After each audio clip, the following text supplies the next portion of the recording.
ठीक है, all right. Hello everyone. So आज नए चैप्टर स्टार्ट करते हैं हमारे पास। तो हमारा नया चैप्टर है कॉम्प्लेक्स एनालिसिस। तो कॉम्प्लेक्स एनालिसिस में हम लोग पहले तो एनालिटिकल फंक्शन आज पढ़ेंगे, क्या होता है एनालिटिकल फंक्शन।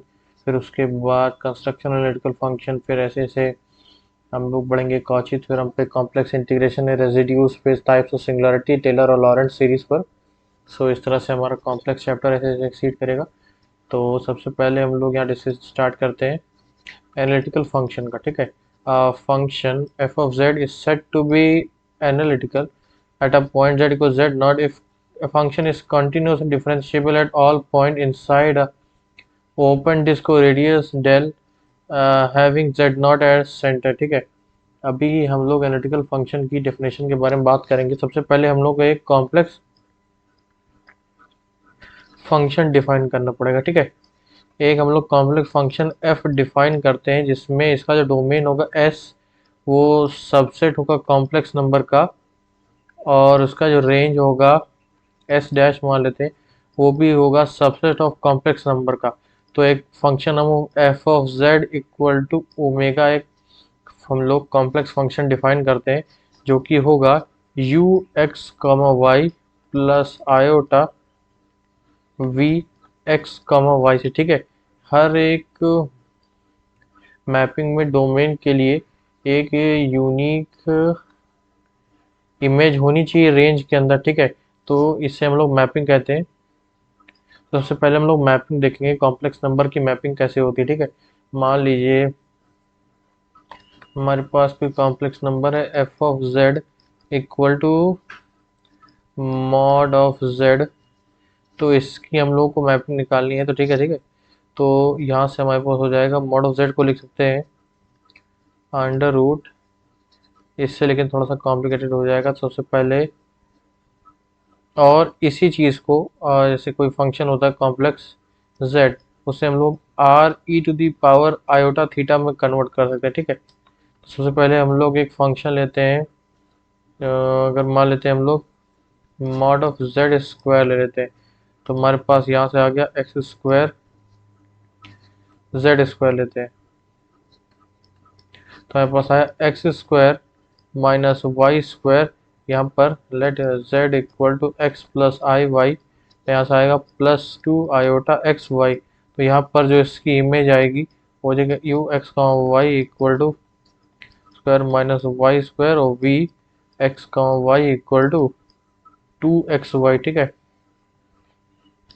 अब एक इस तरह से क्वेश्चन आता है, मान लीजिए एक कॉम्प्लेक्स नंबर है u f of z equal to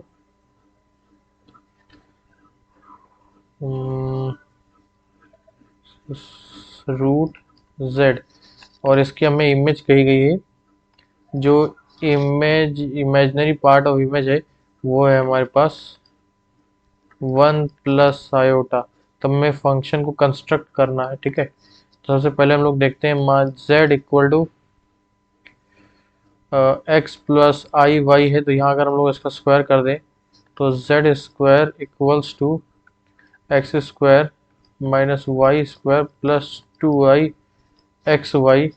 ठीक है, तो अगर यहाँ इसका स्क्वायर करेंगे तो हम लोग u ऑफ x का y यहाँ से लिख सकते हैं x square minus y square, और v ऑफ एक्स वाई हमें पता है v at y equal to one पर v ऑफ x का y equals to two x y. तो यहाँ पर two x equal to one plus iota है, तो x equal to one plus iota by two. तो u ऑफ x का y हो जाएगा हमारे पास one plus iota square by two minus one. ठीक है, इसको सॉल्व कर लेंगे हमारे पास आयोटा माइनस वन। ठीक है, तो ये उसकी इमेज आ गई, रियल इमेज। ठीक है, तो ये तो फंक्शन का कंस्ट्रक्शन हो गया। अब हम लोग यहाँ देखते हैं कॉम्प्लेक्स फंक्शन में एक हम लोगों ने फंक्शन डिफाइन कर दिया है कॉम्प्लेक्स। अब हम लोग यहाँ पर जो ये ओपन डिस्क वाला केस कहा गया ये कंसिडर करते हैं। ये ओपन डिस्क वाला केस हम लोगों ने कॉन्टिन्यूटी और डिफरेंशिएबिलिटी के लिए लिखा है। देखिए लिमिट की सबसे पहले तो हम लोगों को डेफिनेशन देखनी पड़ेगी। तो मैं वो वाली डेफिनेशन बताऊंगा जिससे हम लोग ये प्रूव करेंगे कि लिमिट एग्जिस्ट करती है कि नहीं। मान लीजिए कि लिमिट हम लोगों को किसी z equal to z naught पे कॉम्प्लेक्स नंबर की फाइंड करनी होगी। कॉन्टिन्यूटी तभी होगी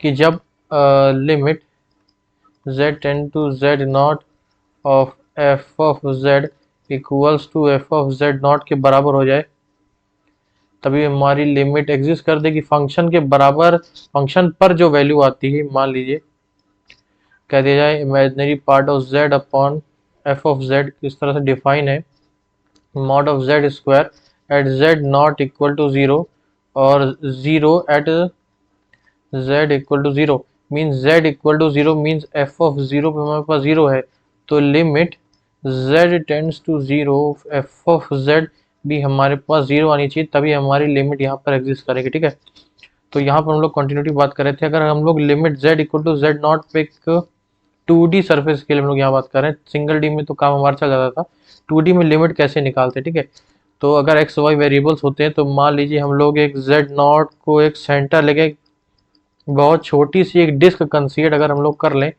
जिसका रेडियस मैंने एक डेल लिया है, क्योंकि डेल बड़े छोटे ऑर्डर का है, नैनो का है या फिर माइक्रो ऑर्डर्स का है।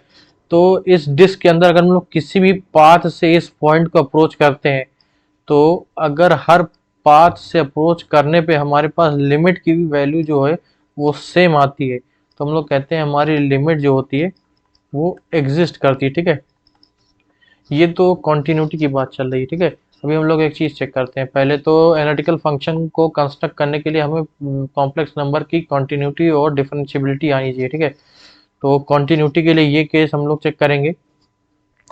पहले एक फंक्शन लेते हैं f of z equal to z bar. ठीक है, अब इसकी हम लोग कॉन्टिन्यूटी एक बार चेक करके देखते हैं। इसको वन बाय जेड, ठीक है, वन बाय एक बार जेड लेके देखते हैं। तो इसको लिख सकते हैं one upon x plus iota y, थोड़ा सा लिखेंगे तो हमारे पास आएगा x minus iota y divided by x square plus y square. अब लिमिट हम लोग को चेक करनी है z not equal to zero, तो limit x z tends to zero x minus iota y upon x square plus y square. अब मान लीजिए z इक्वल टू जीरो को एक सेंटर करके एक डिस्क आपने कंसीडर कर ली, तो हम लोग अलग अलग पाथ से एक बार चेक करते हैं। मान लीजिए एक पाथ हम लोग कंसीडर कर लेते हैं ऊपर से ही आते हैं। ठीक है, ऊपर वाले पाथ के लिए हम लोग यहाँ कह सकते हैं कि x इक्वल टू जीरो है, इस वाले पाथ के लिए y इक्वल टू जीरो। तो एक बार x equal to zero put करके देखेंगे तो minus iota y upon y square, तो यहाँ से वन बाय वाई, ठीक है, यहाँ से ये आ गया हमारे पास, तो नेगेटिव आयोटा बाय वाई, तो ये भी यहाँ पे नॉट डिफाइन आ रहा है।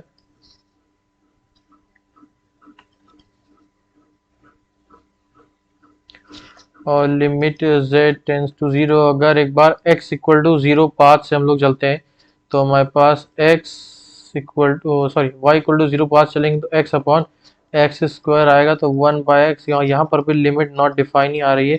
और एक बार हम लोग एक पाथ चूज करते हैं y इक्वल टू एक्स का, ठीक है, तो x minus iota x upon x square plus x square, तो one minus iota divided by two x, यहाँ पर भी नॉट डिफाइन ही आ रही है। ठीक है, तो नॉट डिफाइन आ रही है, तो इस लिमिट पर at z equal to zero पर ये लिमिट एग्जिस्ट नहीं करेगी। ठीक है, बाकी ये हर एक पॉइंट पे एग्जिस्ट कर जाएगी, वो हम लोग किसी भी एक पॉइंट पर चेक कर सकते हैं। वैसे तो z इक्वल टू जीरो पे ठीक था। अब यहाँ पर हम लोगों ने कॉन्टिन्यूटी की बात कर ली, हम लोग यहाँ चलते हैं डिफरेंशिएबिलिटी के बारे में। ठीक है, अब ये डिफरेंशिएबिलिटी में भी केस यही है। अगर z equal to z not consider करके एक डिस्क हम लोग कंसीडर करते हैं, तो इस डिस्क के अंदर हर एक पॉइंट के अंदर ये हर एक पॉइंट पर ये डिफरेंशिएबल होना चाहिए। ठीक है, तो ये इसको हम लोग लिख सकते हैं ऐसे, limit z tends to z not f of z minus f of z not z minus z not. तो इसमें चेक करते हैं f of z equal to z bar के लिए एक बार चेक करते हैं हम लोग अपनी differentiability at point z equal to zero देख लेते हैं। तो limit z tends to zero z bar minus f of zero zero upon z bar. तो यहाँ से हमारे पास आएगा x minus iota y upon x plus iota y limit z tends to zero. अब यहाँ पर हम लोग देखते हैं कि लिमिट का क्या खेल है। तो एक बार हम लोग अप्रोच करते हैं x इक्वल टू ज़ीरो से, एक बार अप्रोच करते हैं y इक्वल टू ज़ीरो से। तो x इक्वल टू ज़ीरो से अगर अप्रोच करेंगे तो हमारे पास आएगा -1, और y इक्वल टू ज़ीरो से अप्रोच अगर इसको हम लोग करेंगे तो हमारे पास 1 आ गया। ठीक है, तो L H L, so different path से अगर हम लोग डिफरेंट पाथ से अप्रोच कर रहे हैं तो लिमिट डिफरेंट आ रही है, तो इसका मतलब है कि ये फंक्शन डिफरेंशिएबल नहीं है at z equal to zero. ठीक है, इस तरह से हम लोग डिफरेंशिएबिलिटी चेक करते हैं। ठीक है, अब डिफरेंशिएबिलिटी और कॉन्टिन्यूटी के बाद आते हैं, हम लोगों ने अपना कॉम्प्लेक्स फंक्शन भी डिफाइन कर लिया है, कॉन्टिन्यूटी और डिफरेंशिएबिलिटी भी देख ली ओपन डिस्क के अंदर। अब हम लोग अब एनालिटिसिटी के बारे में बात करते हैं। एनालिटिसिटी होता क्या है, मान लेते हैं एक फंक्शन है एफ ऑफ जेड, तो उसकी जेड नॉट पॉइंट पे एनालिसिटी हम लोग ऐसे चेक करते हैं। मान लीजिए जेड नॉट को कंसीडर सेंटर लेके एक डिस्क बना दी डेल रेडियस की, तो फॉर अगर इस डिस्क के अंदर सारे पॉइंट्स पर अगर ये फंक्शन डिफरेंशिएबल है, कंटिन्यूस भी है और डिफरेंशिएबल है, तो उस पॉइंट पर हम लोग इस फंक्शन को कहेंगे analytical function. At that point is said to be analytical. ठीक है, और एक और चीज आती है, अगर फंक्शन हर कहीं एनालिटिकल होता है, अच्छा इन फंक्शन को होलोमॉर्फिक फंक्शन भी कहते हैं। और एक पॉइंट और था, if function is analytical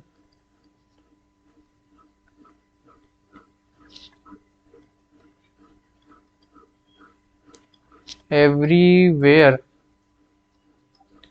then it is said to be entire function. ठीक है, अब इसे एंटायर फंक्शन कहते हैं। ठीक है, तो हम लोगों ने यहाँ पर अपने फंक्शन को कंस्ट्रक्ट कर लिया, कंटिन्यूटी और डिफरेंशिएबिलिटी देख ली, और एनालिटिसिटी भी देख ली कि होती क्या है। अब हम लोग चेक करेंगे कि कोई फंक्शन एनालिटिकल है कि नहीं। ठीक है, तो एनालिटिकल के लिए अच्छा ये होता क्या है कि एक डिस्क अगर आप कंसीडर करेंगे तो हर एक पॉइंट पे आप डिफरेंशिएबिलिटी चेक नहीं कर सकते, क्योंकि जितनी छोटी छोटी भी आप डिस्क कंसीडर करेंगे उसके अंदर इनफाइनाइट नंबर ऑफ पॉइंट्स होंगे। तो इस प्रॉब्लम को दूर करने के लिए हमारे पास फिर कोची रीमान कंडीशंस आती हैं।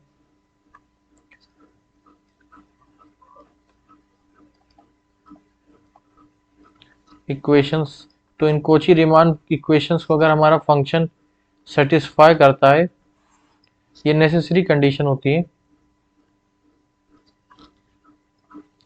अगर इन कंडीशंस को हमारा फंक्शन सेटिस्फाई कर रहा है तब हम लोग कह सकते हैं कि हमारा फंक्शन एनालिटिकल है। तो ये कंडीशन होती है u x equal to v y और u y equal to minus v x. ठीक है, ये हमारी कंडीशंस होती है। ठीक है, अब हम लोग चेक करते हैं सबसे पहले f of z equal to 1/z, इसको एनालिटिसिटी चेक करते हैं हम लोग।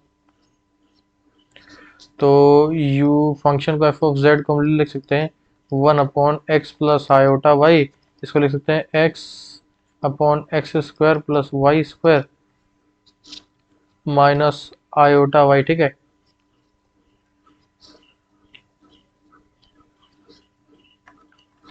z इक्वल टू ज़ीरो, या तो हम लोग भी देखते हैं बाद में, where z is not equal to zero. अब यहाँ पर हम लोग लिखेंगे यू एक्स हमारे पास आ जाएगा x/x² plus y² you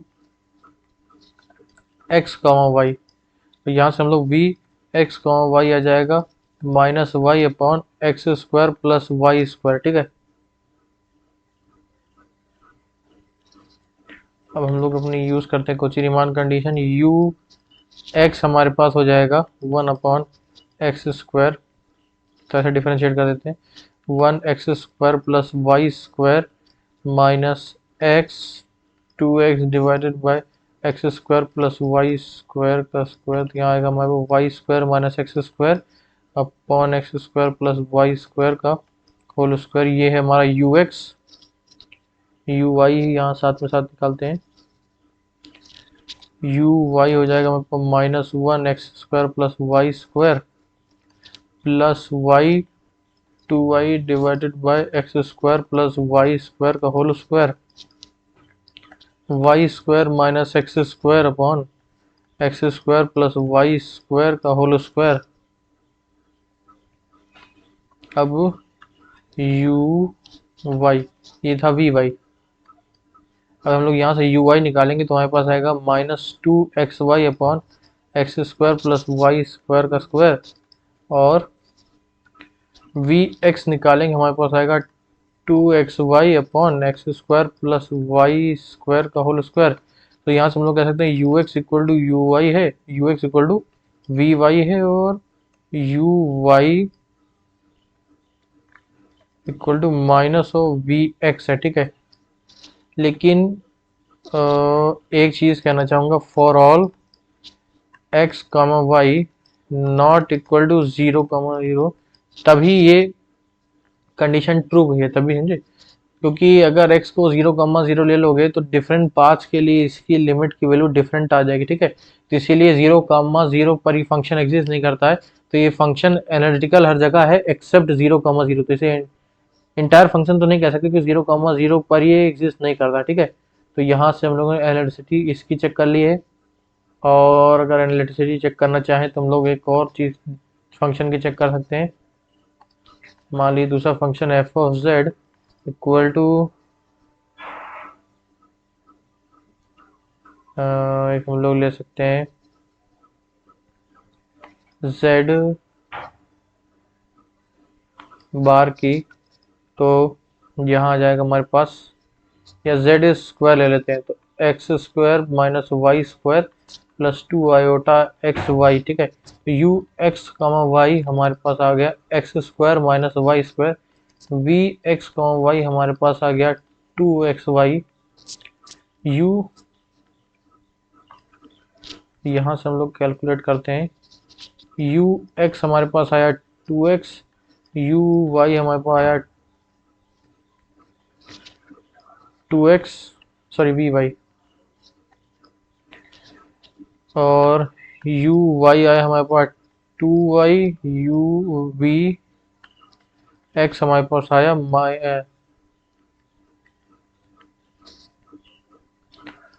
2y। ठीक है, तो यहाँ से हम लोग कह सकते हैं u x equal to u v y है,